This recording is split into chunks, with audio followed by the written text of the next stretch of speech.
Hello, my friends. Hello, and welcome once again to Stately Vaughan Manor, where Roger and I have returned. Where we're going to talk about classics today. Talking about classics. Now, if you know my channel, you know that I'm not really somebody who reads a ton of new books. I like the old stuff. And some of that old stuff that I like, some of that stuff are genuine classics of literature. Genuine classics, Roger. Genuine. And so let's talk today about my 100 favorite classic books. We will go from number 100 to number 1, as we do in this sort of list. And the cutoff point for the classics in this list, I think, is the 1950s. I don't think I chose anything beyond that. So there's a pretty good chance that everybody who wrote the books in this list, Roger, look like you at this point. I'm pretty sure they're all croaked. Which is, one of the things you need for a classic. And yeah, let's go ahead and get started with book number 100, which is Journey to the Center of the Earth by Jules Verne. I have a soft spot for Jules Verne, and this is one of my favorite Jules Verne books. It's a very fun adventure and a tremendously influential one. I think a lot of people really like this book. Who like Jules Verne's books, and it's one of the few of his books that's still in print. He wrote 80-something books, I believe, and this one is still in print. It's an awesome book. Let's go to number 99, which is The Old Man and the Sea by Ernest Hemingway.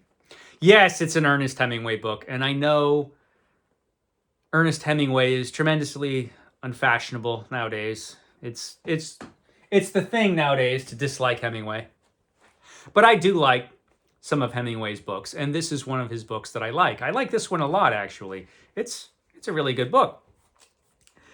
Number 98 is The House of Seven Gables by Nathaniel Hawthorne, so it's beautifully written, and it's about some characters who have a lot of baggage. They have a lot of baggage, these characters, and they all live in this creepy house, the House of Seven Gables. It's an excellent book. Brings us to number 97, which is In a Glass Darkly by Sheridan Le Fanu, an underrated writer of horror and mystery. This classic collection of stories is the collection that has Carmilla in it, the vampire story I talked about recently. It's a fantastic collection. So that's number 97, which brings us to number 96, which is another Jules Verne classic. This is The Mysterious Island. The Mysterious Island, Roger. The castaways who ended up on this island, don't worry. They've got it handled. They'll take care of business on this island.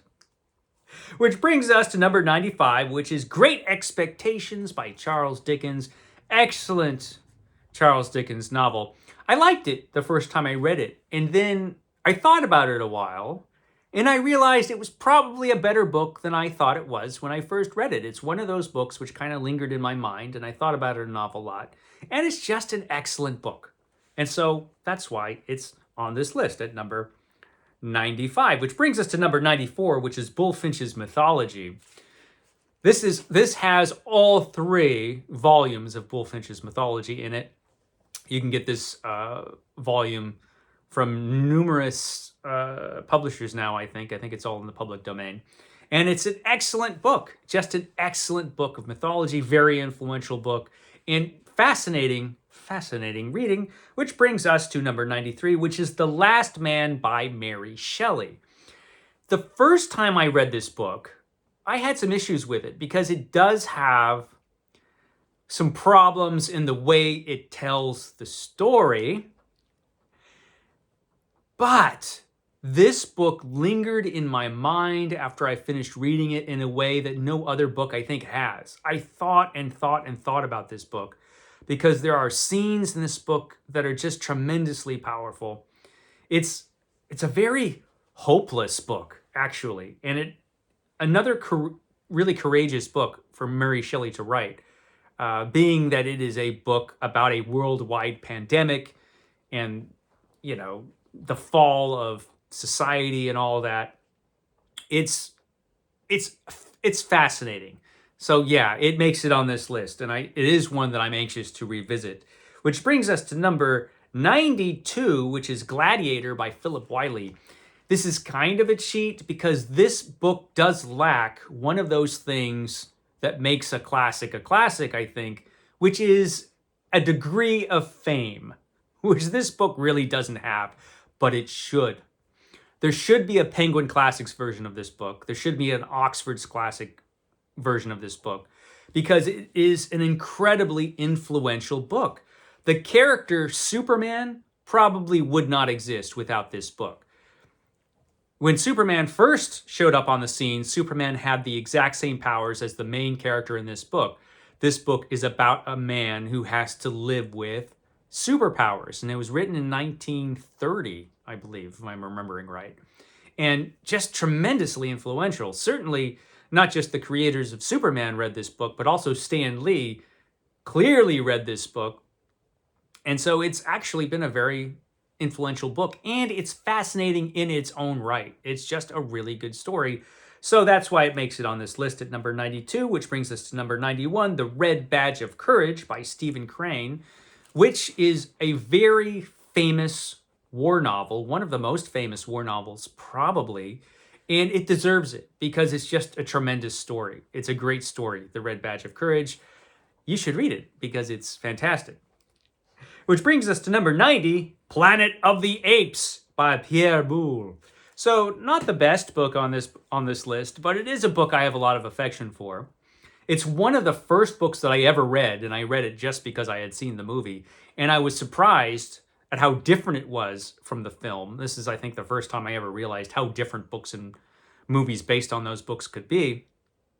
But it's a really good book. It might not be a great book, but it is certainly a good one. And I love it, Planet of the Apes. So that's why it's here. Which brings us to number 89, The Deerslayer by James Fenimore Cooper. And this is an early adventure of Natty Bumppo, a character who showed up in the whole series, The Leatherstocking Tales. Chronologically, this is an early story, and it's an excellent one. He might not have been the greatest writer in the world, James Fenimore Cooper, but a very entertaining one, which is why I think his stories have endured. And this is a good one. It's The Deerslayer, which brings us to a scandalous book. It's book number 88, The 12 Caesars by Suetonius. So this is very entertaining and scandalous. You can't believe everything Suetonius has to say about the 12 Caesars, but it makes tremendously entertaining reading anyway, The 12 Caesars. Which brings us to book number 87, Typee by Herman Melville. The first novel that Herman Melville wrote, based on some of his own experiences, about a guy who leaves his ship, goes AWOL from his ship, and ends up on an island that's very beautiful and full of cannibals. What's the worst that could happen? Find out. Read Typee. It's excellent. Which brings us to book number 86, Lord Jim by Joseph Conrad. You know, no matter how much you screw up in this world, it's probably not as much as this guy, Lord Jim. It's an excellent book by Joseph Conrad, and one of his most famous books, deservedly so. Which brings us to book number 85, Ivanhoe by Sir Walter Scott. Another tremendously entertaining book. Sir Walter Scott wrote many historical novels. Many of those are probably better than this book, but I really, really enjoy this one. It's just a very entertaining read from start to finish. Great historical novel. I really like it. Ivanhoe, which brings us to 84, which is For Whom the Bell Tolls by Ernest Hemingway. I know, man, another Hemingway book, and it's not even his best book, but it's my favorite.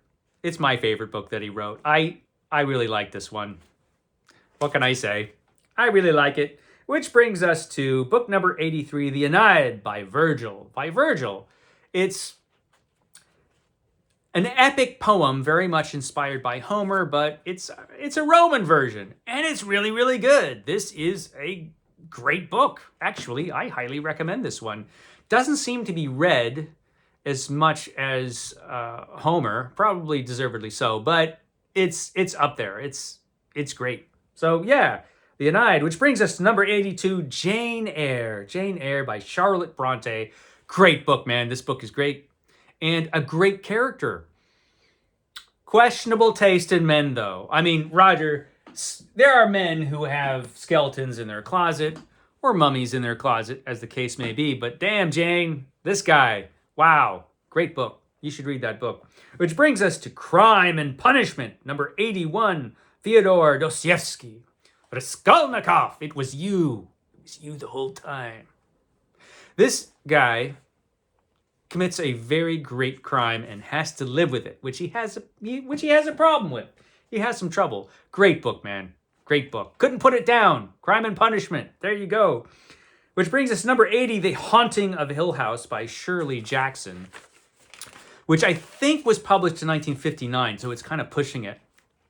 But it is certainly a classic, one of the greatest haunted house stories ever, because it's more about a character than it is about a haunted house, and it's wonderful. He forgot a book. What a dumbass. He forgot Hunchback of Notre Dame. This book is lovely. Which brings us to number 78, which is Mythology by Edith Hamilton.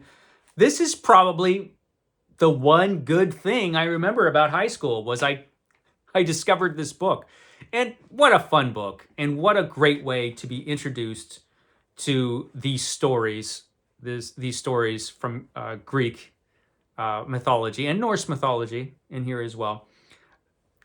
It's a book I love, Mythology by Edith Hamilton. I think a lot of people who read this when they were young feel the same.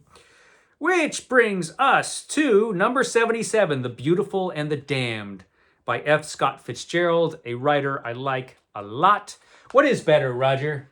Love or money? At this point, I don't think Fitzgerald had figured it out, but it's an awful good book. Which brings us to number 76, New Arabian Nights by Robert Louis Stevenson. Here's a fellow that shows up on this list more than once. And this is a dynamite collection of short stories. All of these stories in this collection are different from each other, but they all show what an incredible writer of short stories Robert Louis Stevenson was. It's fantastic, which brings us to number 75, The Last of the Mohicans by James Fenimore Cooper, another book in the Leatherstocking Tales. And our hero is in his prime in this one, and I think this is the best book in the series. I think it's commonly thought to be the best book in the series, too. I don't think it's just me, but tremendously entertaining historical novel. Last of the Mohicans, which brings us to number 74, which is not a novel at all. This is the Anabasis by Xenophon. Xenophon, writing about his own personal experience being one of a group of Greeks who went to fight in the Persian Empire and end up getting stranded there and have to fight their way back to the sea. And all the way they're fighting enemies and other things, and it's just, they have a rough time. And it's fascinating, and it's a great read, man. It's Xenophon's The Anabasis. It's fantastic. Which brings us to number 73, The Scarlet Letter by Nathaniel Hawthorne. So you know it's beautifully written again. And this is just a great book. It's just great. Not the first chapter, though. The first chapter sucks. But if you can stay awake through the first chapter, it's great after that. Trust me. Number 72 is To Build a Fire and Other Stories by Jack London. One of the first books I ever read by Jack London, and this is a collection of his Klondike stories, and they're fantastic. And To Build a Fire is amazing. And if you haven't read that story, you should read that story. And you should read a bunch of his other short fiction because it's great. Jack London is a writer that people should actually read, I think, because he's just so good. And I think people would enjoy reading his books. But apparently he's been forgotten, unfortunately. The House on the Borderland by William Hope Hodgson is number 71. Fantastic writer. Another underrated writer, I think, but very influential in weird fiction. And this is his weirdest book, probably. That's That's a tough call, but I think this might be his weirdest book. It's certainly my favorite. The House on the Borderland is fantastic. Which brings us to number 70, which is Hamlet by Shakespeare. Hamlet. This is my favorite Shakespeare play. I know I don't have a huge imagination, and I will probably not be a bro for choosing Hamlet, but I will have to go without bro status. Hamlet's great. And his dad's a ghost, so that makes it extra great. The Lost World is number 69 by Sir Arthur Conan Doyle. It has dinosaurs in it. Need I say more? It's the novel whose title went on to inspire a whole genre. This book inspired a whole subgenre of adventure that are known as Lost World stories, and this is The Lost World, and the first adventure of Professor Challenger. It's fun. You should read it. The number 68, The Epic of Gilgamesh. It's fantastic. Probably the oldest story you'll read, and still completely relatable. A story about friendship, a story about death and dealing with death, and how we could move on from grief, and how we deal with our own mortality. It's wonderful. This is a wonderful book, and you should read it. It's great. It's great, Roger. Which brings us to number 67, Earth Abides by George R. Stewart. Don't you hate it when you're up in the hills and then you get bit by a snake and you're too weak to go anywhere until you recover, and then you go back to civilization and everyone's dead? It sucks when that happens. There's been a pandemic while I was gone, Roger. I better buy a really good hammer. That'll come in handy. That brings us to number 66, The Woman in White by Wilkie Collins. This is my favorite Wilkie Collins novel. I think it's the best Wilkie Collins novel. It's about a fella who meets the perfect woman and then falls in love with her sister because she's hotter. What a loser. And also there's this crazy woman in white. It's great. It's a great book. It's probably better than I'm making it sound. Which brings us to number 65, which is Metamorphosis by Ovid. Beautiful, beautiful story. Or stories, I should say. Collection of stories from mythology. All done beautifully by Ovid. It's wonderful. This is a wonderful book. Number 64 is A Tale of Two Cities by Charles Dickens. One of Charles Dickens' most famous stories.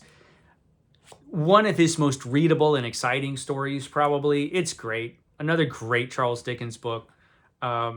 It's another book that deserves its popularity. Probably just as readable now as when it was written.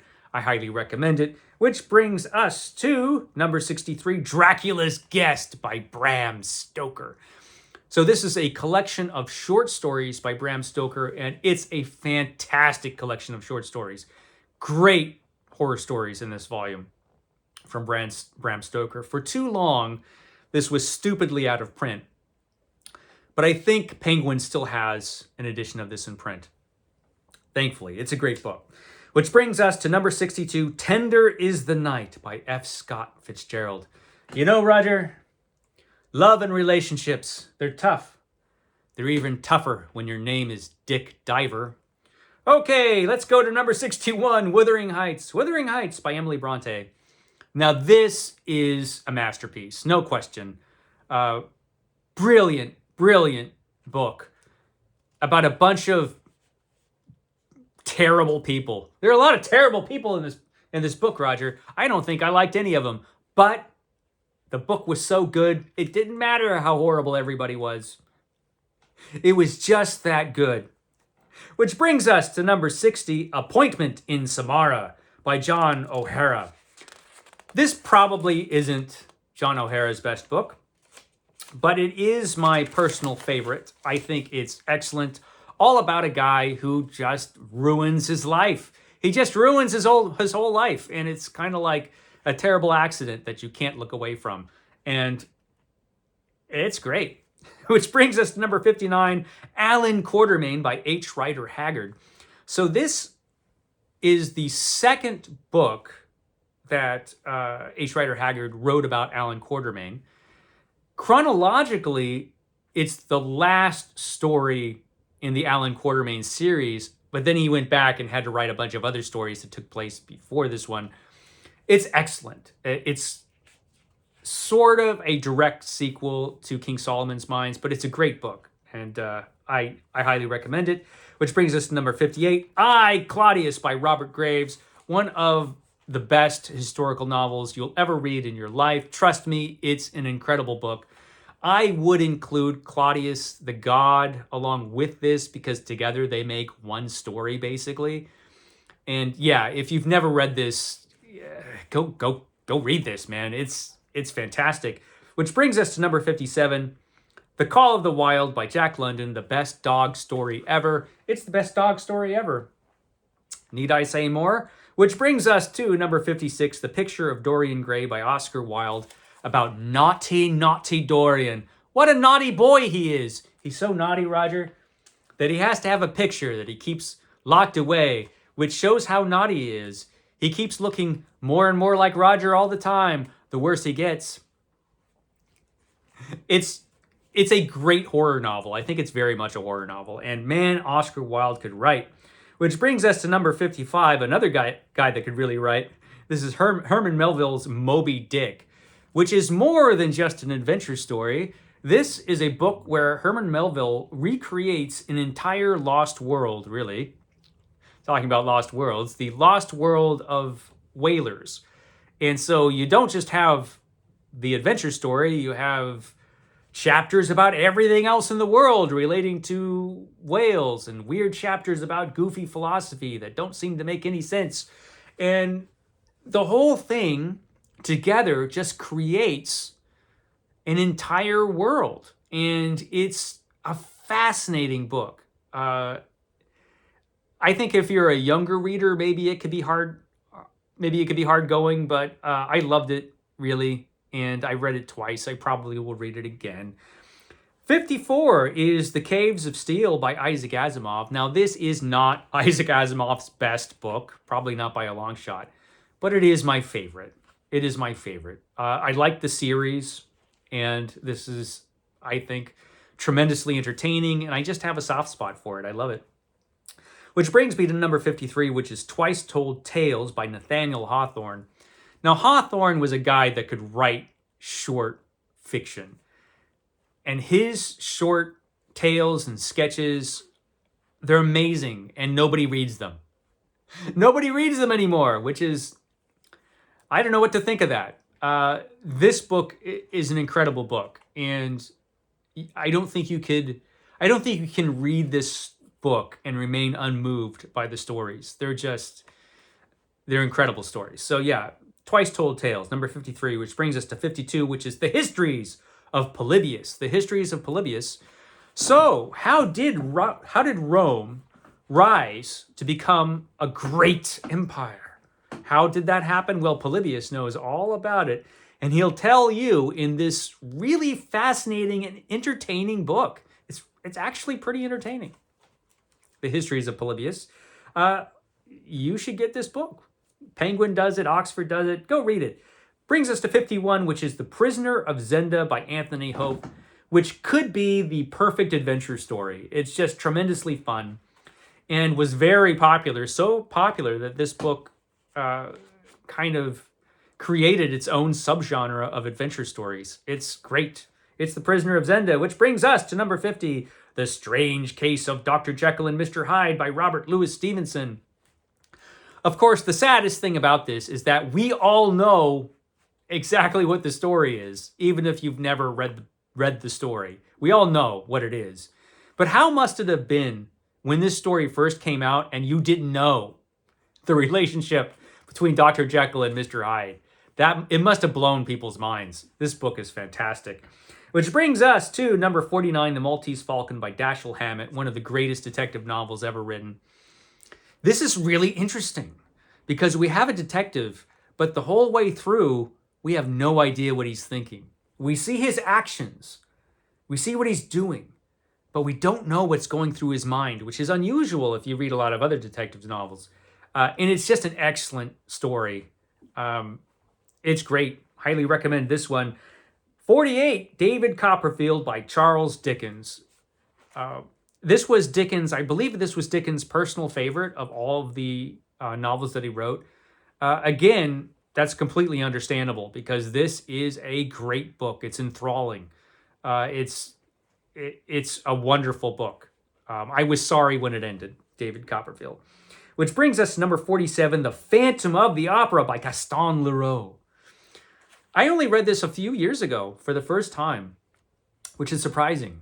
And I was struck just by how good this was. So this is better than all the movies. And a couple of those movies were pretty good. But the book is great. And the main character is fascinating. The Phantom is so much more interesting in the book than he is in any of the adaptations, I think. It's a great book. Which brings us to number 46, The Dark Eidolon and Other Fantasies by Clark Ashton Smith. This is published by Penguin, who rightfully saw that Clark Ashton Smith is a classic author. He's wonderful. Perhaps not so strong in the plot department, but in the writing department, he was fantastic. And he could create worlds like nobody else could. It's fascinating stuff. He is one of the big three of Weird Tales, and he deserves that status. Which brings us to number 45, The Great God Pan and Other Horror Stories by Arthur Machen. This is published by Oxford, and I think it is the best edition that I know of the popular editions of Arthur Machen. And he just wrote some great, creepy, moody horror fiction. Arthur Machen was tremendous and very, very influential. True, some of his stories do rely on coincidence to a startling degree, but who cares? It's just all so good. It's all so good. Which brings us to number 44, The Land That Time Forgot by Edgar Rice Burroughs. One of his best stories, The Land That Time Forgot. This, when I talk about it, I'm counting all three novelettes that make up The Land That Time Forgot. That's how it was originally published in book form.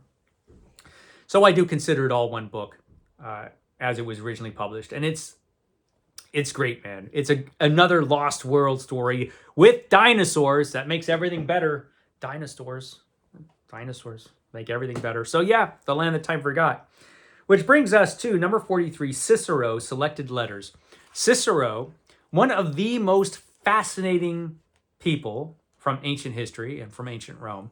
And we know a lot about him because he couldn't stop talking about himself. He couldn't stop talking about himself, Roger. Thank goodness, because he was really interesting. Moving on to number 42, The Grapes of Wrath by John Steinbeck. I love this book. I don't know if this is the best Steinbeck novel. I know East of Eden is often considered that. But this is the one I like the best. And again, another book that I don't think you could read and not be moved by the characters and the story. It's a great book, Grapes of Wrath. Which brings us to book number 41, The Great Gatsby by F. Scott Fitzgerald. This is considered Fitzgerald's greatest book. I agree. I think it is his greatest book. I know it's fun on BookTube to talk about how this book is boring or whatever. A lot of people seem not to like this book for some reason, but this book is great. This is just a great book. And it's a book I've read several times, and I will probably read it several times more before I'm gone. That brings us to book number 40, which is The Glass Key by Dashiell Hammett. I think this is Dashiell Hammett's best novel. And I don't think that's I don't think that is even a stretch either. I think this is definitely Dashiell Hammett's best book. Wasn't made into a really famous movie. It was made into a movie, but not a really famous one. So maybe that has something to do with the fact that The Maltese Falcon is frequently considered the better book. I think this is the better book. Read them both. Make up your own mind. So that was number 40, which brings us to number 39, which is Heart of Darkness by Joseph Conrad. Definitely, in my opinion, this is Joseph Conrad's greatest work. Again, a book that has been very, very influential. And one of those, it's really, really short and really, really powerful. Wonderful book. I think I made 2 videos off this one. Which brings us to number 38, which is the Day of the Triffids by John Wyndham. A tremendous end of the world story. What happens when everybody on Earth practically goes blind and civilization falls? Well, that's a perfect opportunity for killer plants to show up and start tearing things apart. So this is a book that actually had a lot of influence. It has influenced the zombie genre a lot, even though these weren't zombies, they were killer plants, which is entirely different, Roger. It's entirely different, and it's fantastic. Which brings us to number 37, which is The Complete Stories and Poems of Edgar Allan Poe, which is magnificent. So when I read Poe, I like to read all of Poe.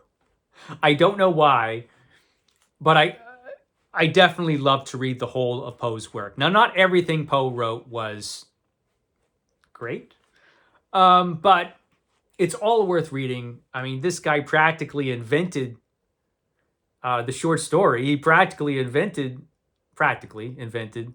detective fiction. I mean, and his stuff is really, really good, and his creepy stuff is just incredibly creepy. Yeah, he's Poe. He's Edgar Allan Poe. What can you say? Which brings us to number 36, which is Kidnapped by Robert Louis Stevenson. Man, what a great book. This is just a rock-solid adventure story, and it holds up to reading and rereading. Certainly one of Robert Louis Stevenson's best stories. Let's move on to number 35, which is The Odyssey by Homer, talking about very influential adventure stories. This is the original.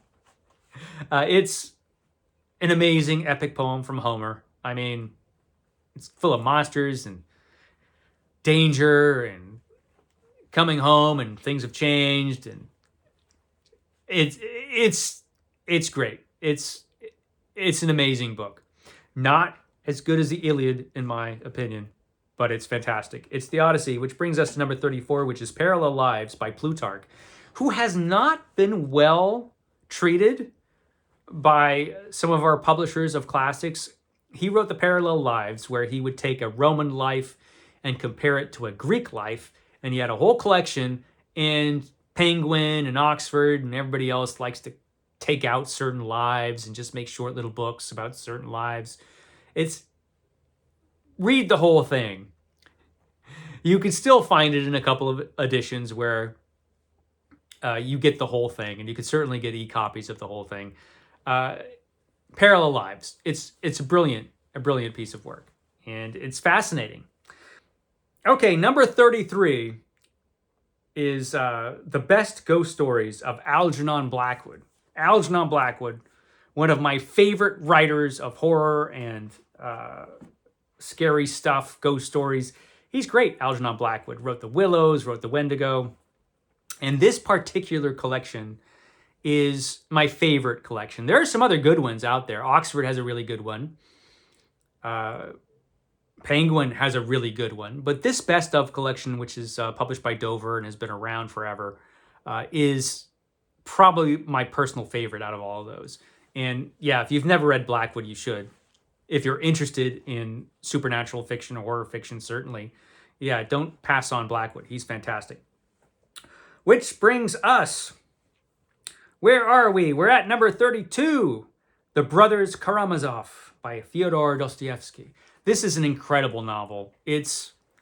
On the surface, I guess it's a murder mystery. I guess. It's a story of a murder. But the characters in this book, the main characters, the brothers, all so well drawn, all so fascinating. It's just such a brilliant book. And it's an experience reading this, and I highly recommend it. Very highly. It's fantastic. Read that book, which brings us to War and Peace by Leo Tolstoy. This magnificent book, which is long. Okay, this book's long, but a lot of you out there, you're reading those Brandon Sanderson monsters or other giant fantasy books that go on for thousands and thousands of pages. This is nothing compared to that. And it's better. It's better. This is a wonderful book because Leo Tolstoy saw it all. He saw the grand scheme of things, and he saw the tiniest details, and he looked into the souls of his characters, and this book is magnificent. and I loved it. I read it twice. I will one day read it again, I hope. So that's War and Peace, which brings us to number 30, which is The Martian Chronicles by Ray Bradbury. A beautiful book, which is short stories. It's one of those fix-up novels, but really it's a collection of short stories all about the colonization of Mars, people going to Mars for the first time and colonizing it, and how human beings affect the planet. And it's a series of stories, and they're beautifully written. And my personal favorite of everything that Ray Bradbury wrote is this book. Which brings us to number 29, which is The Island of Dr. Moreau by H.G. Wells, which is a classic of science fiction, but more, I think, this is a horror novel. And not just a horror novel, but a great one. It's just great. So there's that, which brings us to another great horror novel, which is The Shrinking Man by Richard Matheson, which is also, again, a science fiction novel. But I think it's more of a horror novel, and it's just a tremendous story about one character and the Shrinking Man, and how he has to deal with losing his, not only his size but his significance. And it's an incredible book, tremendously influential, and yeah, I couldn't recommend it higher. Which brings us to number 27, which is The Roman History of Livy, a lot of which has been lost, unfortunately. But what we have left is some of the most entertaining, it's some of the most entertaining histories from the ancient world. It's fantastic. I think it's currently being published in multiple volumes from Oxford and Penguin. I think there should be a 1-volume edition of Livy. They could do it. I don't know why they haven't done it. Maybe they just don't think it would sell, but it's incredible. It's an incredible experience reading this, and a lot more fun than you might expect. Which brings us to number 26, which is King Solomon's Mines by H. Rider Haggard, which is the first book that H. Rider Haggard wrote about his most famous creation, Allan Quatermain. This is the first novel in that series that was written, but it's not the first chronologically. It is possibly the best, though. It's a really, really good book. It's one of the few books by Haggard that are still in print. He, again, another guy who wrote a ton of books, and only a few are still in print, and this is one of them. And yeah, it's a lot of fun. I love it. So I realized that while recording, I forgot another book. I skipped over The Three Musketeers, number 25, which is an amazing book. Tremendously entertaining, a lot of fun, and yet it also has some serious moments. It was epic. The Three Musketeers is one of Alexandre Dumas' greatest works. I know he had help. But regardless, The Three Musketeers, fantastic. Which brings us to The Hobbit, another book I love by J.R.R. Tolkien. I don't think anyone would argue that this is a classic. I don't know anyone who doesn't like this book. I'm sure there's somebody out there. But everybody else loves this book because it's just a wonderful, wonderful adventure. A book that many of us read when we were children, and it's still just as good now. And of course, the prelude to The Lord of the Rings, so The Hobbit. Which brings us to number 23, which is Les Mis from Victor Hugo, a book that it took me forever to read because it's gigantic. And I remember being very, very busy. This was a very, very busy time in my life when I read this book. Long before I knew there was such a thing as BookTube. So it didn't matter how long it took to read it. And I loved it. I loved this book. And I loved the experience of reading it. And even though it was huge and it went off on weird tangents that had nothing to do with the story it was telling, still I loved it. And it was one of the best reading experiences of my life. What can I say? Which brings us to number 22, which is either the complete or the collected ghost stories of M.R. James. Collected is the one I have. And M.R. James is the greatest writer of ghost stories.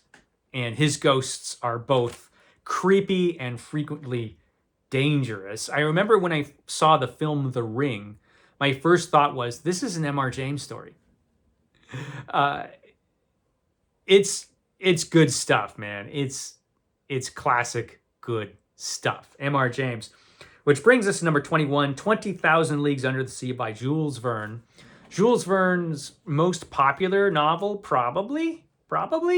It's certainly my favorite. It has the great character Captain Nemo, one of the greatest characters in all of literature. And it's an almost perfect adventure story. True, there's a lot about fish in this book. Man, you want to know about fish. Verne will tell you all about them. But I love it.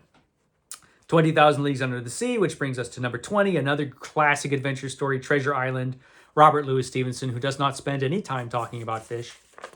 It's all pirates! And what a fun novel this is. It's so much fun. One of the greatest pirate stories ever, and a story that holds up to rereading and rereading. It's wonderful. Which brings us to The Count of Monte Cristo, book number 19 here on this list by Alexandre Dumas, which is another book that is tremendously long and took me forever to read. And I loved. Another book I loved. I loved coming home from work every day to find out what was going to happen next in this story. It's wonderful. Very long. I've only read this book once, and I look forward to reading it again someday. Okay, we are at number 18, which is The History of the Peloponnesian War by Thucydides, one of the greatest histories ever written, perhaps the greatest book from the ancient world, and really a hard-hitting book about war. The Peloponnesian War was basically a world war in the Greek world. It involved everybody in the Greek world, and eventually involved Persia as well. And it's amazing. Very hard-hitting story about war. And it brings home to you, this book really brings home to you that these were real people who actually existed, who fought in this devastating war, and how war can change people who are in the wars, and how war will never, ever, ever go away. As long as there are human beings, Thucydides was convinced that there would always be war. And sadly, 2,000 years later, it seems that he was right. Which brings us to another war, The War of the Worlds, book number 17 by H.G. Wells. An alien invasion book, probably the alien invasion book. Needless to say, one of the most influential science fiction books ever written, and just a really entertaining book. Great science fiction book, also works as a horror novel, because there's some scary stuff in this one. And it had an unexpected ending. I don't know if it'll be unexpected to anybody nowadays, but it took me by surprise the first time I read this. Which brings us to number 16, which is another H. Rider Haggard book. This is She Who Must Be Obeyed, one of the greatest Lost World stories of all. And it features H. Rider Haggard's most interesting character, I think. She Who Must Be Obeyed. Story is worth it just for her. It's a great book. Which brings us to number 15, The Return of Tarzan by Edgar Rice Burroughs. The second book in the Tarzan series. Basically, the first Tarzan book and this one, they basically tell one story, really. But this book, while not as good as the first book, has so many cool Tarzan-y things in it. I mean, we get a lost civilization, and we get tons of jungle adventure, but we also get unexpected things, like Tarzan being a French secret agent. You know, you might not see that coming, but it's in this book. Moving on to number 14, The Big Sleep by Raymond Chandler. I think this is Raymond Chandler's most famous book, and it probably is his best book. That's a hard call. I think it probably is, even though, you know, even I don't know who killed everybody in this book. I mean, there's some confusing things going on here. Might need to read this one again, but it's great. It's a great book from Raymond Chandler. Followed by number 13, which is The Lord of the Rings by J.R.R. Tolkien, which is the greatest epic fantasy ever written. You know it because everybody's been trying to copy it since it was originally written. Justifiably famous, undisputably, I think it's a classic. It's magnificent. And when I was a kid and I was first reading these stories, it was before the films, and when I was a kid first reading this, probably in 81 or 82 or somewhere around there, I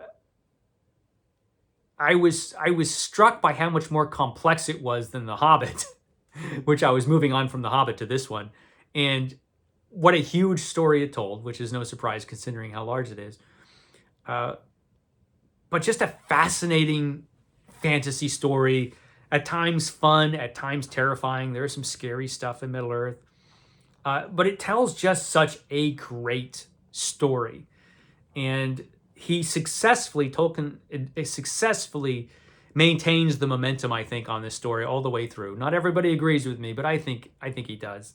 And it's just magnificent, justifiably famous. Which brings us on to number 12, which is City by Clifford D. Samack, which is just a book I dearly love. I do not claim that this is the greatest science fiction novel ever, but certainly it's one of my favorites. Another fix-up novel, which is basically a series of short stories, which is about how humanity eventually abandons cities for the countryside and how they eventually abandoned the planet Earth. And it's a beautiful book and unexpectedly moving at times and interesting, I think, the whole way through. And also, dogs and robots, eventually inherit the Earth, which is the way it should be. Which brings us to number 11, which is I Am Legend by Richard Matheson. Richard Matheson's greatest novel for sure, I think.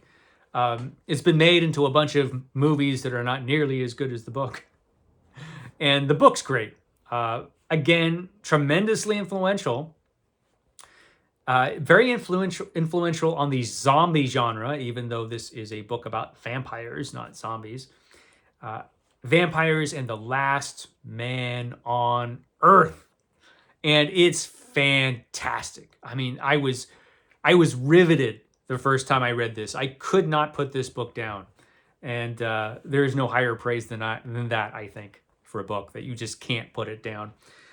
Moving on to number 10, which is The Time Machine by H.G. Wells. All about the most unprepared time traveler of all. It's like, I'm going to the future. I've got some clean socks and some matches. I'll be fine. That's all I need. No, it wasn't. And I love this book. I've loved this book since I was a kid, which is why it's so high on this list. I do not claim that this is the greatest science fiction story or the greatest fantasy story or whatever, but it is one of my favorites, and I've read it a million times probably, and I love it just as much every time I read it. It's a wonderful novel by H.G. Wells. Short little thing. It's wee. Which brings us to Dracula by Bram Stoker, number 9, Dracula. One of the greatest horror novels of all time. One of the two big classics when it comes to classic horror novels. And it's great. Man, this book is good. There are some people out there who will say it's not so good, but they're all wrong. This book is awesome. And it's fascinating. And the people that really get into Dracula tend to get really, really, really into Dracula. The same way people can get really, really, really into Sherlock Holmes. Kind of the same thing. And that could be the way it's written. It could just be the story itself. Certainly the greatest thing Bram Stoker ever wrote. And a giant among horror novels. It's fantastic. I love it. And also the first book I ever read that was a novel written for adults. Which brings us to number 8, which is Tarzan of the Apes by Edgar Rice Burroughs. I have read this book a million times. Tarzan. A book that is much better than you might expect it to be. I first became acquainted with Tarzan as a character from those old movies, where it just seemed like Tarzan was some naked guy running through the woods, which is not really my thing, I can see why some people would like that, but not really my thing. So I wasn't super, enthusiastic about reading this book, but once I read it, I realized this is great. This is a great book, and Tarzan has become, as you might know, one of my favorite characters of all time, and this is just a wonderful book.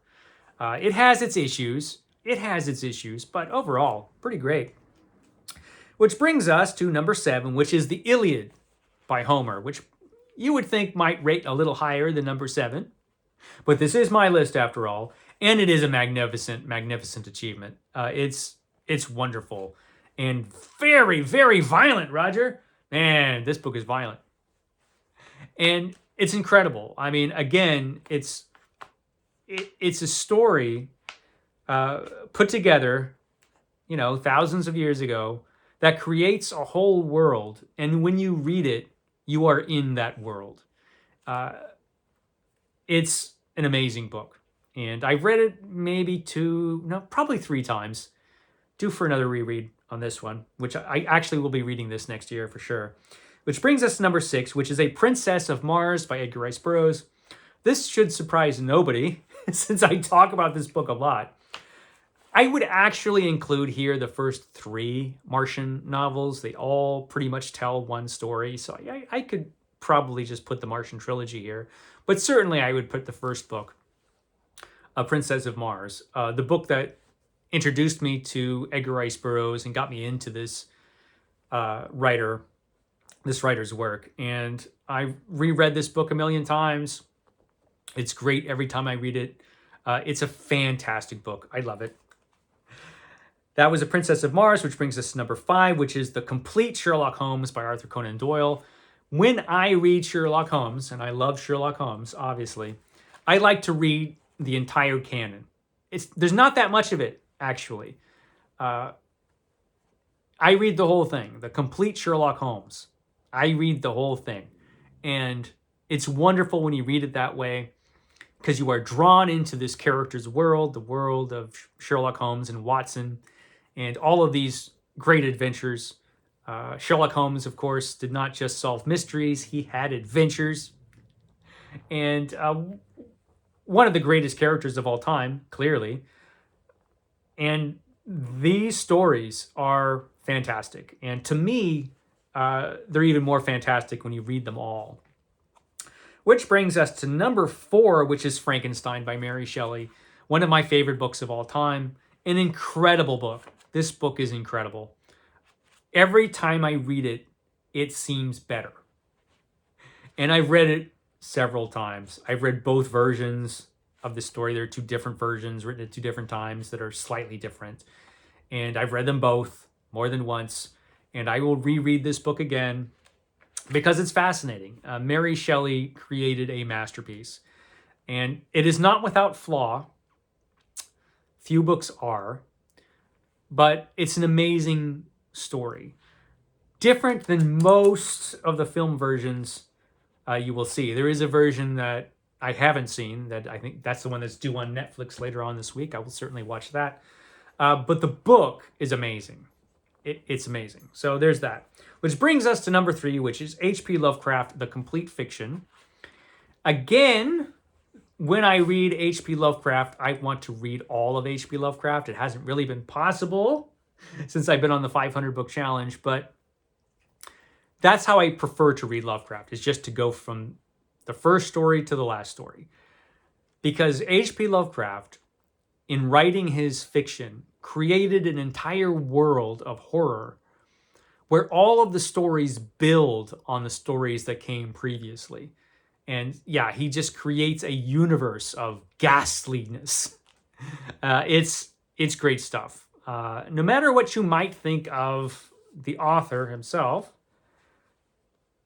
there's no denying the greatness of his work, I think. And it's amazing stuff. I love Lovecraft's work. Which brings us to number 2. You were wondering where Robert E. Howard was. Well, here he is at number 2. With Conan, the Conan saga, all of the Conan stories. Again, if I'm going to read Conan, I want to read all Conan. I want to start from the first story to the last story, which you can if you get the Del Rey set.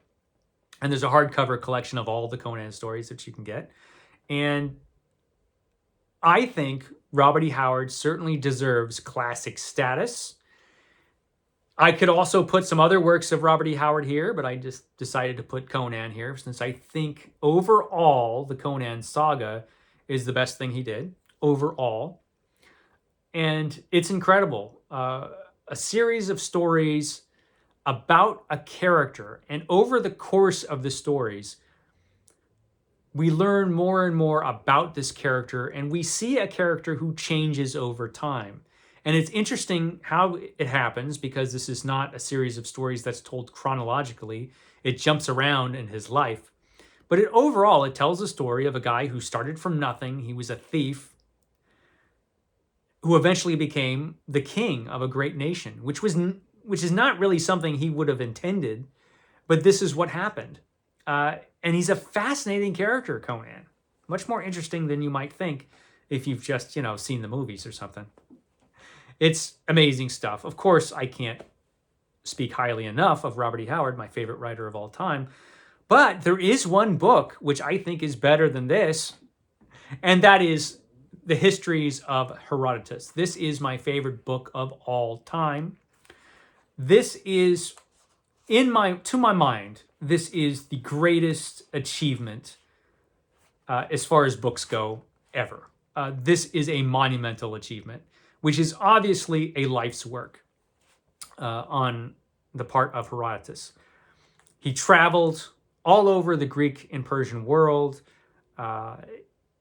He talked to hundreds of people, probably getting the information for this book.